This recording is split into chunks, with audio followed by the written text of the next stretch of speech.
నా పేరు పేరుపోగు వెంకటేశ్వరరావు మాదిగ. ఆంధ్రప్రదేశ్ 35 మాదిగ సంఘాల ఐక్య కార్యాచరణకి జేఏసీకి రాష్ట్ర అధ్యక్షులుగా ఉన్నాను. ఈ రాష్ట్రంలో ఈ 35 సంఘాలు విభాగాలుగా విడిపోయి తెలుగుదేశం కూటమిని గెలిపించడం కోసం అనేక జిల్లాలు ఇప్పటికే పర్యటించి ఈరోజు కడప జిల్లా చేరుకోవడం అనేది జరిగింది. వెజెండ్ల సుబ్బారావు నవ్య మాదిగ చర్మకారుల సంక్షేమ సంఘం, వనం నాగేశ్వరరావు బేడా బుడగ సంఘం, అదేవిధంగా గొడుగునూరు మునయ్య, గురవయ్య, బాలనగర్ భాస్కర్, సంజీవ్, రమణ, సుబ్బయ్య, కోటంకి మల్లేష్, ఏపీ ఎంఆర్పిఎస్ కడప జిల్లా కమిటీ సభ్యులు ఈరోజు ఇక్కడ పాత్రికేయుల సమావేశానికి ముఖ్య ఉద్దేశం, ఈ రాష్ట్రంలో తెలుగుదేశం కూటమిని గెలిపించడమే మాదిగల లక్ష్యంగా మేము పనిచేయదలుచుకున్నాం. తెలుగుదేశాన్ని ఎందుకు గెలిపించాలి, జగన్ పార్టీని, వైసీపీ పార్టీని ఎందుకు ఓడించాలి అనే విషయంలో 35 మాదిగ సంఘాలుగా ఏర్పడి ఒక ఆలోచన చేసి ఈ రాష్ట్రంలో జగన్మోహన్ రెడ్డి పరిపాలనలో మాదిగలకే కాదు దళితులకు, ఎస్టీలకు సామాజిక న్యాయం జరగదు, సామాజిక అన్యాయమే జరుగుతుంది అన్న విషయంలో జగన్మోహన్ రెడ్డి ప్రభుత్వాన్ని ఓడించాలని మేమందరం నిర్ణయం తీసుకున్నాం. ఎందుకు ఆ పని చేయాల్సి వస్తుందంటే, గతంలో చంద్రబాబు కన్నా మెరుగైన అభివృద్ధికరమైన దళిత జాతుల అభివృద్ధి కోసం ఆయన సంక్షేమాన్ని సక్రమంగా అమలు చేస్తాడని ఆశించాం. ఆయన మాలమాదిగలు నాకు 2 కళ్ళు అంటున్నాడు, నా ఎస్సీ నా ఎస్టీ అంటున్నాడు, నేను ఎస్సీ ఎస్టీలనే నమ్ముకున్న బీసీ మైనారిటీలే నాకు ప్రధాన కేంద్రం అంటున్నాడు. గతంలో నాకు మాదిగల నుంచి 66% ఓట్లు వస్తే ఇప్పుడు అంతకంటే ఎక్కువ శాతం మాదిగల ఓట్లు వస్తాయని చెప్తా ఉన్నాడు. మరి మేము జగన్మోహన్ రెడ్డిని ఒకటే అడుగుతున్నాం, నా ఎస్సీ నా ఎస్టీ అంటే సంక్షేమ పథకాలను ఎక్కడ అమలు చేశావని మేము అడుగుతా ఉన్నాం. ఎస్సీలకు చెందిన 27 సంక్షేమ పథకాలని ఆంధ్రప్రదేశ్లో రద్దు చేసిన దయనీయమైన స్థితికి దళితులను తీసుకొచ్చింది నీ ప్రభుత్వంలోనే. భారతదేశంలో ఏ ముఖ్యమంత్రి కూడా రాజ్యాంగం ఇచ్చినటువంటి ఏ హక్కులైతే ఉన్నాయో ఆ హక్కుల్ని ఇప్పటివరకు కూడా ఏ ముఖ్యమంత్రి ఉల్లంఘన చేయలేదు. కానీ జగన్మోహన్ రెడ్డి మాత్రం అందుకు భిన్నంగా ఎస్సీ ఎస్టీలకు సంబంధించినటువంటి సంక్షేమ పథకాలు మొత్తాన్ని రద్దు చేసినటువంటి నీచమైన చరిత్ర జగన్మోహన్ రెడ్డిది. అంతేకాదు, మాదిగా మాల రెల్లి కార్పొరేషన్లు ఏర్పాటు చేసి 5 సంవత్సరాల కాలంలో ₹1 కూడా నిధులు ఇవ్వకుండా సంక్షేమాన్ని సర్వనాశనం చేసిన వ్యక్తి జగన్మోహన్ రెడ్డి.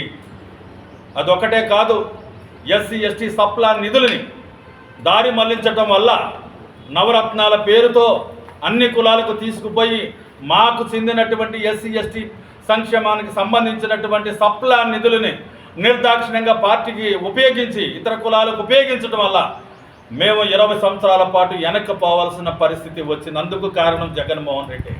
అంటే మాదిగల వ్యతిరేకే కాదు, దళితుల వ్యతిరేకి కూడా మారాడు. దళితులకు ద్రోహం చేశాడు, మాదిగలకి ద్రోహం చేశాడు.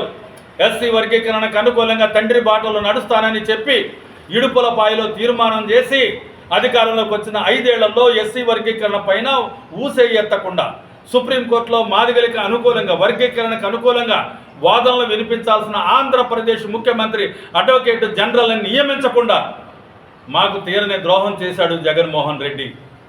అదేవిధంగా ఇప్పుడు జరుగుతున్న 2024 సార్వత్రిక ఎన్నికల్లో 29 ఎస్సీ రిజర్వ్డ్ సీట్లుంటే అందులో కేవలం మాదిగలకు 10 ఇచ్చి మాదిగల పట్ల వివక్షత చూపించింది జగన్మోహన్ రెడ్డి. కాబట్టి మాదిగల వ్యతిరేకి జగన్మోహన్ రెడ్డిని ఓడించకపోతే మాదిగలకు భవిష్యత్తు లేదు. మాదిగలకు ఒక్కటే కాదు, ఉమ్మడి కులాలకు సంబంధించిన, ఉమ్మడి హక్కులకు సంబంధించిన విషయాల్లో జగన్మోహన్ రెడ్డి ఎస్సీ ఎస్టీలకు కూడా తీరని అన్యాయం చేశాడు. మరో పక్కన డాక్టర్ సుధాకర్ నర్సీపట్నం నుంచి మొదలుకొని కాకినాడ సుబ్రహ్మణ్యం మాల కులానికి చెందిన దళిత యువకుడు అక్కడ వరకు కూడాను దళితులపైన దాడులు జరుగుతూ ఉంటుంటే మరి జగన్మోహన్ రెడ్డి బాధితుల పక్షాన నిలబడాలి, దళితుల పక్షాన నిలబడాలి, మాల మాదిగలు నాకు 2 కళ్ళు అని చెప్పిన జగన్మోహన్ రెడ్డి ఎవరి పక్షాన నిలబడ్డాడయ్యా అంటే, ఎవరైతే సుబ్రహ్మణ్యాన్ని చంపిన నరహంతకుడు ఉన్నాడో అనంతబాబు ఎమ్మెల్సీ, అతన్ని పక్కన కూర్చోబెట్టుకోవటం అంటే దళితులకి ఏ సంకేతం వెళ్తుందని జగన్మోహన్ రెడ్డిని మేము అడుగుతున్నాం. నా ఎస్సీ నా ఎస్టీ అనే అర్హత నీకు ఉందా అని అడుగుతున్నాం. ఇవాళ దళితులకి సామాజిక న్యాయం చేస్తానని చెప్పి ఇవాళ ఎస్సీ కార్పొరేషన్ కానీ, మాదిగ కార్పొరేషన్ కానీ, లీడిగా సంస్థ కానీ, ఇవాళ హోంశాఖ తానేటి వనితగా కానీ పవరు లేకుండా చేసి కేవలం అలంకార ప్రాయంగానే చైర్మన్లుగాను మంత్రి శాఖలు ఇచ్చి ఇవాళ ఆ పదవులన్నీ సజ్జల రామకృష్ణారెడ్డి చేతుల్లో పెట్టుకుంటే, మరి మాల మాదిగల పక్షాన మాట్లాడినటువంటి వైసీపీ ప్రభుత్వంలో ఒక్క నాయకుడు కూడా లేకుండా పోవడం అత్యంత బాధాకరం. అందుకని మేము ఒకటే అంటున్నాం, ఇవాళ మాదిగలకే కాదు మాలలకి, మాదిగలకి, ఎస్టీలకి అన్యాయం చేసిన జగన్మోహన్ రెడ్డి పార్టీలో ఎందుకు మీరు కొనసాగుతున్నారు? బయటికి రమ్మని సందర్భంగా మేము అడుగుతా ఉన్నాం. అదే సందర్భంలో దళితులకు ద్రోహిగా మారిన జగన్మోహన్ రెడ్డిని ఓడించకపోతే దళితులకు భవిష్యత్తు లేదని సందర్భంగా మేము తెలియజెప్పదలుచుకున్నాం. అంతేకాదు, చంద్రబాబు నాయుడు గారు గతంలో ముఖ్యమంత్రిగా ఉన్నప్పుడు కేంద్రాన్ని ఒప్పించి ఆ రాష్ట్రపతి ఆర్డినెన్స్ ద్వారా ఎస్సీలను ఏబిసిడి గ్రూపులుగా వర్గీకరించడం వల్ల 25,000 ఉద్యోగాలు మాదిగ ఉపకులాలకు వచ్చాయి ఆ రోజున. అదేవిధంగా ఇంతకుముందు వైసీపీ పాలనకు ముందు 2018-17లో సెంట్రల్ గవర్నమెంట్ ఫండ్స్ ఎన్ఎస్ఎఫ్డిసి కానీ సెంట్రల్ ఫండ్స్ మొత్తం కూడాను స్టేట్ గవర్నమెంట్తో కలిపి రిలీజ్ చేయటం వల్ల 25 లక్షలకు ఖరీదు చేసేటటువంటి ఇన్నోవా కార్లనే చంద్రబాబు నాయుడు హయాంలో సాధించుకోగలిగాం. ఈ రోజున వర్గీకరణకు నేను అనుకూలంగా ఉంటా, అధికారంలోకి వస్తే చేస్తా, ఇదిగో ఈ సార్వత్రిక ఎన్నికల్లో మీకు సామాజిక న్యాయం చేస్తున్నానని చెప్పి 29 సీట్లలో 15 సీట్లు మాదిగలకి ఇచ్చి సామాజిక న్యాయం చేసింది చంద్రబాబు నాయుడే. అదేవిధంగా ఎన్డీఏ కూటమి అధికారంలోకి వస్తే బీజేపీ ప్రభుత్వం పార్లమెంటులో ఎస్సీ వర్గీకరణ బిల్లు పెట్టి సామాజిక న్యాయం చేస్తానని మోడీ కూడా హామీ ఇవ్వటం అనేది జరిగింది. అది మొత్తం ఆంధ్రప్రదేశ్ ప్రజానికానికి తెలిసిందే. అయితే ఈ రోజున పవన్ కళ్యాణ్ కూడా ముందుకు వచ్చి మాదిగలు అన్ని రంగాల్లో వెనకబడ్డారు, సామాజిక న్యాయం చేస్తానని చెప్పేది కూడా పవన్ కళ్యాణే. అందుకనే ఈ రోజున తెలుగుదేశం, జనసేన, బీజేపీ కూటమిని గెలిపిస్తేనే మాదిగల భవిష్యత్తు ఉంటుంది. మాదిగలతో పాటు ఎస్సీ ఎస్టీ బీసీ మైనారిటీలకు ఈ రాష్ట్రంలో ఒక స్వేచ్ఛ అనేది ఉంటుంది. ఇప్పుడు నియంతృత్వ పాలనలో ఉన్నాం. ఇప్పుడు ఈ నియంతృత్వ పాలన అంటే ఇవాళ మైనారిటీలు కూడా రక్షణ లేకుండా పోయింది. ఇదే పక్కన ఉన్నటువంటి కర్నూలు జిల్లాలో ముస్లింలు ఒక కుటుంబం మొత్తం కూడా సామాజిక అన్యాయం జరిగిందని వాళ్ళు జగన్మోహన్ రెడ్డి దగ్గరికి వెళ్ళి మొరపెట్టుకున్నా పట్టించుకోకపోతే ఆ ఫ్యామిలీ మొత్తం కూడాను రైలు పట్టాల మీద తలకాయ పెట్టి వాళ్ళ కుటుంబం మొత్తం చనిపోవడానికి కారణమైంది జగన్మోహన్ రెడ్డి. కాబట్టి జగన్మోహన్ రెడ్డి ప్రభుత్వాన్ని ఓడించకపోతే మాదిగలకు భవిష్యత్తు లేదు, దళితులకు భవిష్యత్తు లేదు. కాబట్టి జగన్మోహన్ రెడ్డిని ఈ సార్వత్రిక ఎన్నికల్లో నియంతృత్వ పాలన కొనసాగిస్తున్న, నిరంకుశంగా పాలన చేస్తున్న, ఎస్సీ ఎస్టీల సంక్షేమాన్ని సర్వనాశనం చేసిన జగన్మోహన్ రెడ్డి వల్ల నష్టపోయింది ఈ రాష్ట్రంలో 1 కోటి మంది పైగా ఉన్నటువంటి దళితులు నష్టపోయారు. కాబట్టి దళితుల సంక్షేమాన్ని కుంటుపరిచిన జగన్మోహన్ రెడ్డిని ఓడించడం మా లక్ష్యంగా పెట్టుకున్నాం.